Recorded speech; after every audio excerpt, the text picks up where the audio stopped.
Next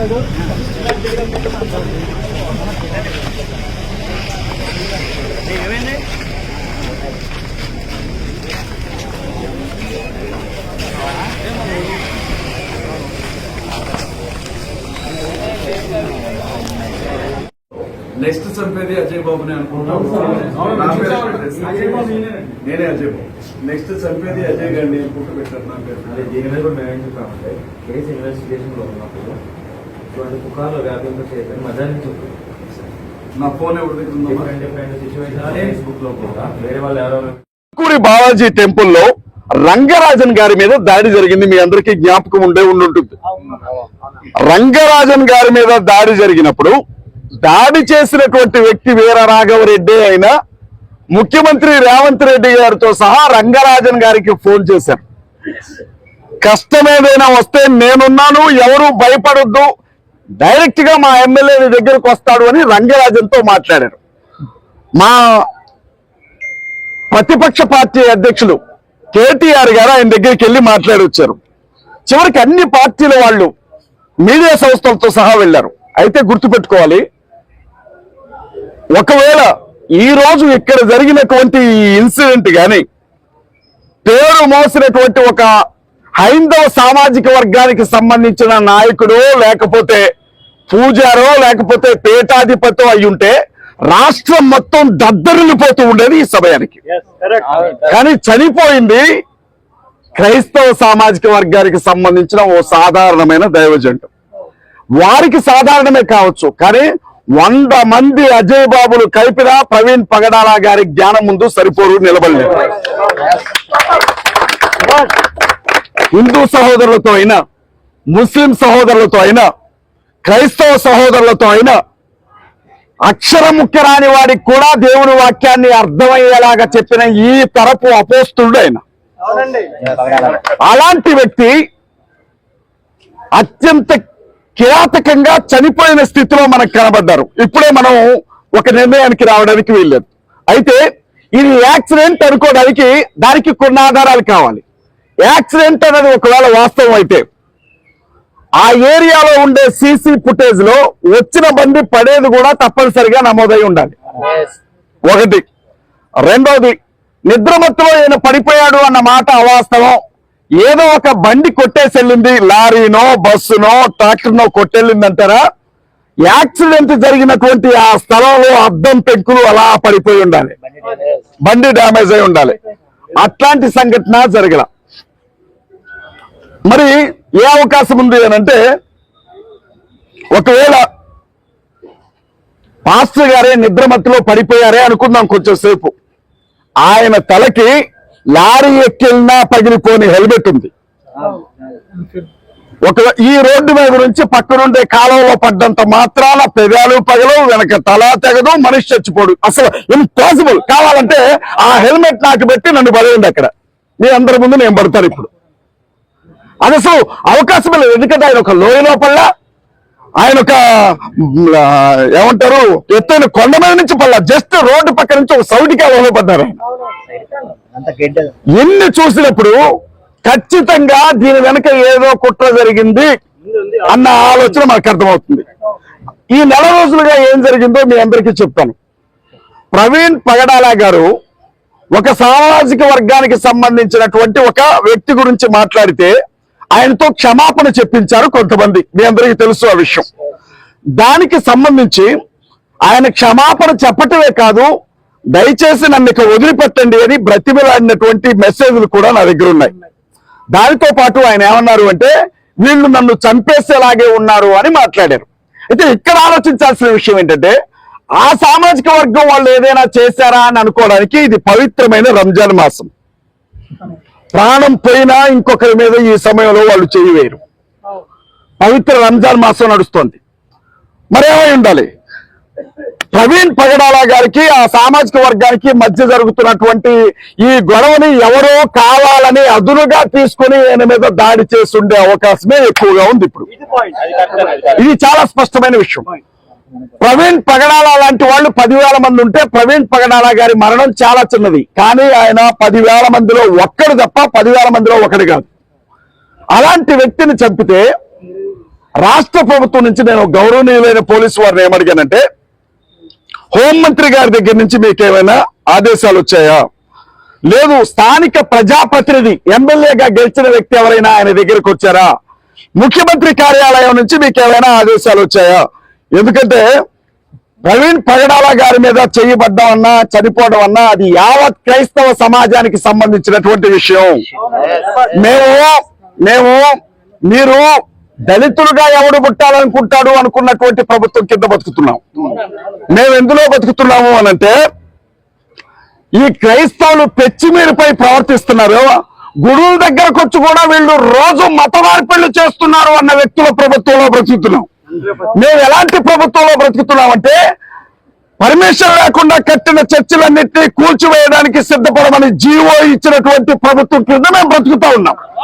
మేము ఎలాంటి ప్రభుత్వం కింద బ్రతుకుతా ఉన్నాము అంటే, ఏ స్థితిలోనైనా క్రైస్తవులకు ఏమాత్రం విలువ లేని స్థితిలో మేము బ్రతుకుతా ఉన్నాం. కాబట్టి దీని వెనక ఏదైనా కొట్టుందా, మిమ్మల్ని ఎవరైనా బలవంతం చేస్తున్నారా అని నేను గౌరవనీయులైన పోలీస్ డిపార్ట్మెంట్ అడిగినప్పుడు, లేదండి మేము మా వంతుగా న్యాయబద్ధంగా చట్ట ప్రకారంగా ముందుకు ఈ విషయాన్ని తీసుకొని వెళతాం అని అన్నారు. అయితే ఇక్కడ మనం ఒకటి గుర్తుంచుకోవాలి, ముఖ్యమంత్రి వచ్చిన కేసు రాయాల్సింది ఎస్ఐ గారు, ముఖ్యమంత్రి వచ్చిన ఇన్వెస్టిగేషన్ చేయాల్సింది ఎస్ఐ గారు. కాబట్టి వారిని గౌరవించాల్సినటువంటి బాధ్యత మన మీద ఉంది.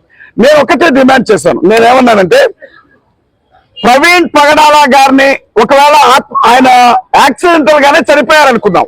అయితే ఈ రోజు నా పేరు అజయ్ బాబు, సోషల్ మీడియాలో ఎక్కడ చూసినా ప్రవీణ్ పగడాల గారిని తిడుతూ నెక్స్ట్ చచ్చేది వీడే అని నా పేరుతో ఎక్కడికెక్కడ హ్యాష్ ట్యాగ్లు సర్క్యులేట్ చేస్తా ఉన్నారు. నెక్స్ట్ పోయేది అజయ్ గాడే, నెక్స్ట్ చచ్చేది వీడే అని. నేనేమంటున్నానంటే, ఆయన ఆత్మహత్య క్షమించండి ఏమంటారు దాన్ని, యాక్సిడెంటల్ గా చనిపోయి ఉంటే నెక్స్ట్ యాక్సిడెంట్ లో నేను బావాలని కోరుకోవడం వేరు. కానీ ఆయన పోయాడు, నెక్స్ట్ పోయేది నువ్వే అంటే ఆయన చంపారా అని నేను అడుగుతా ఉన్నాను. ఖచ్చితంగా ఈ విషయాలన్నీ బయటకు రావాలి. లేదు మనమేమో, ఎందుకంటే ఒక్కరన్నారంటే ఆకతాయి అన్నాడు అనుకోవచ్చు. బీజేపీ పార్టీకి సంబంధించిన నాయకులు వాళ్ళ పేజీల్లో సర్క్యులేట్ చేస్తున్నారు. రెండో విషయం చెప్తాను, మీ అందరికీ శివశక్తి కరుణాకర్ సుబ్బిలా బాగా తెలుసు. ప్రవీణ్ అన్న చనిపోయాడు అన్న విషయం ఇంకా క్రైస్తవులకు తెలియక ముందే పోలీస్ డిపార్ట్మెంట్ కి మాత్రమే సమాచారం అందిన వెంటనే అతను ఫేస్బుక్ లో ఒక కామెంట్ పెట్టాడు. ఏమనంటే, ప్రవీణ్ పగడాల చనిపోయాడంట కదా, ఎవడు చంపాడు, ఎందుకు చచ్చాడు అని. అసలు వారికి ఎవరు చెప్పారు ఈ విషయం? క్రైస్తవ సమాజానికే తెలియదు ఈ విషయం. వారికి ఎవరు చెప్పారు? హైందవ శక్తి ప్రసాద్ అనే ఒక వ్యక్తి ఇంకొక కామెంట్ పెట్టాడు, నా దగ్గర ఉంది.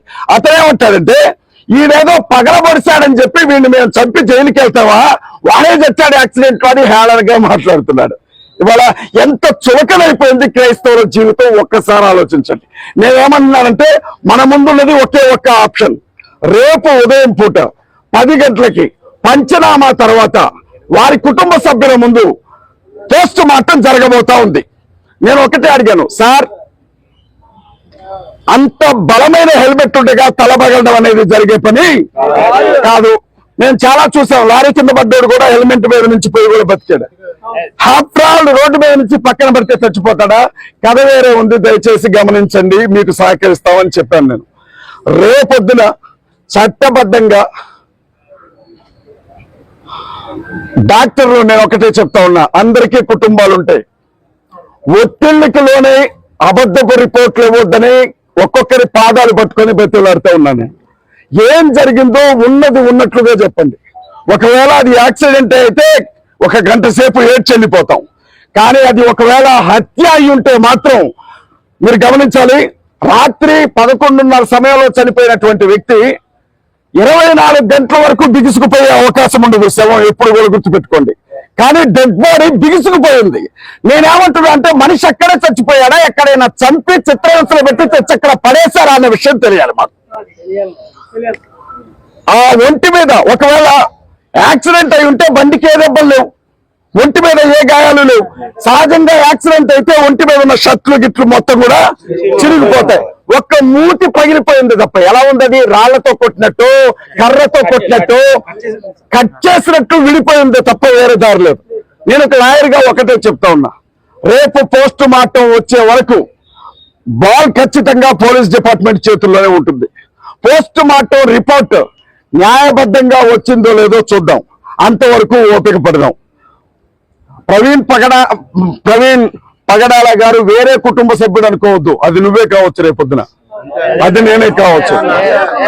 డినామినేషన్ సేవలు నేను విజయప్రసాద్ రెడ్డి అని వచ్చారట, చేతులెత్తి దండం పెడతా ఉన్నా విజయప్రసాద్ రెడ్డి అనికి. వికేఆర్ గారు వచ్చారట, జేమ్స్ గారు వచ్చారట, హనీ జాన్సన్ గారు వచ్చారట, పెద్ద పెద్ద నాయకులందరూ వచ్చారట. ఎక్కడో తెలంగాణ నుంచి 3ంటికి తెలిస్తే బయలుదేరి నేను కూడా వచ్చాను, చిన్న చిత్తగా అనుకుంటా. ఎందుకంటున్నానంటే మన పద్ధతులు వేరు కావచ్చు, మన డినామినేషన్లు వేరు కావచ్చు, మనకు అభిప్రాయ భేదాలు ఉండొచ్చు, కానీ క్రైస్తవుడికి కష్టం వచ్చిందంటే మాత్రం మనందరం ఒకటే. ఒకే తాటి మీద నిలబడాలి మనం.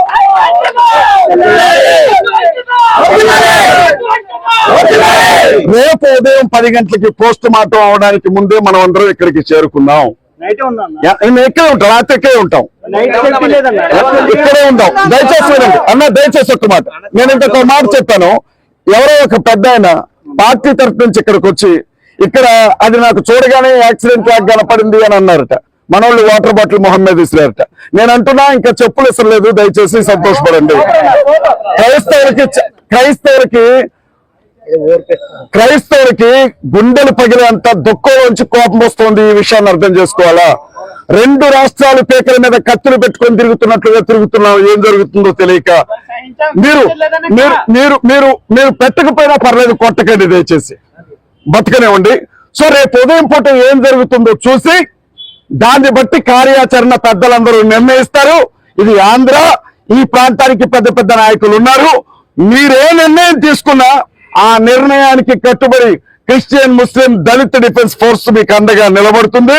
ఒకవేళ జైలుకి వెళ్లాల్సి వస్తే మీ అందరికంటే ముందు నేను వెళ్ళి కూర్చుంటాను, మీకు వాగ్దానం చేస్తున్నాను. అరే ఈ రోజు చేస్తే రేపటికి 2 నాకు ఇంతటితో బరాబరది, పెద్ద విషయం ఏం కాదు. నేను చెప్తున్నాను, కొంచెం ఓపిక పట్టండి. పోస్ట్ మార్టం అయితేనే తప్ప విషయాలు బయటికి రావు. ఎన్నో అపోహలు ఉన్నాయి. పోలీసు వారు చాలా స్పష్టంగా చెప్పారు, ప్రొవోక్ చేసేలాగా ఎవరు మాట్లాడినా కేసు పెడతా ఉన్నారు. న్యాయమే కదా. అవర్లు జరగకుండా కాపాడుకోవాల్సిన బాధ్యత పోలీస్ డిపార్ట్మెంట్ మీదే ఉంది. న్యాయం ఏదో ఏం జరిగిందో తెలిసిన తర్వాత నేను చెప్తున్నా, మనల్ని ఆపటం ముఖ్యమంత్రి చంద్రబాబు వల్ల కాదు కదా, నరేంద్ర మోడీ వల్ల కూడా కాదు.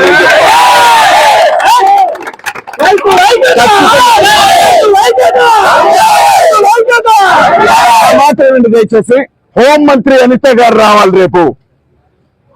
ఖచ్చితంగా హోంమంత్రి అనిత గారు రావాలి. ఇది క్రైస్తవ సమాజానికి జరిగిన పెద్ద నష్టం. ఒక సగటు మనిషిలాగా వచ్చి మా వాళ్ళకి భరోసానివ్వండి. ఈ రాష్ట్రంలో మీకేం జరగదు, ఎందుకంటే ఆయన హైదరాబాద్ నుంచి వచ్చాడు ఇక్కడికి. హైదరాబాద్ నుంచి వచ్చినటువంటి పాస్టర్ ని ఆంధ్రాలో చంపారు కనుక తెలంగాణ మొత్తం కూడా ఇప్పుడు రగులుతూ ఉంది. అక్కడ మేము అక్కడికి వెళ్తే పరిస్థితులు వేరేలాగా ఉంటాయి. కాబట్టి నేను చెప్తా ఉన్నాను, హోంమంత్రి అనిత గారు దయచేసి చేతులెత్తి చెప్తా ఉన్నా, దగ్గరుండి ఇంతకుముందు పేరుని నాని మీద టాపీ ఇసిరితే హోంమంత్రి గారు, డీజీపీ గారు రాలా? మా ప్రవీణ్ పగడాల గారి కోసం కూడా రండి. ఏం జరిగిందో ప్రజలందరికీ అర్థమయ్యేలాగా మాట్లాడండి, న్యాయం చేయండి. లేకపోతే ఏం జరుగుతుందో ఇక రేపు చూడండి. మీ అందరికీ నా హృదయపూర్వకమైనటువంటి వందనాలు. Thank you very much. Investigation journalist from Hyderabad. ఇది ఆల్రెడీ నేను చూసాను. ఆల్రెడీ మేము ట్రాప్ చేసాం. యాక్చువల్లీ ఈ రోజు ట్రాప్ అయింది, ఆల్రెడీ ట్రాప్ పెట్టాం. యాక్చువల్లీ వాళ్ళు కేసు ఫైల్ చేయట్లేదు హైదరాబాద్ లో. ఇది హైదరాబాద్ సర్క్యులేషన్ పోస్ట్ అయింది, ఐపీ నుండి సర్క్యులేషన్ పోస్ట్ అయింది. ఇది చిన్ని తమిళ బీజేపీ అన్నవాడు మిమ్మల్ని టార్గెట్ అయ్యింది. నెక్స్ట్ కొన్ని రిపోర్ట్స్ మీకు వస్తున్నాయి.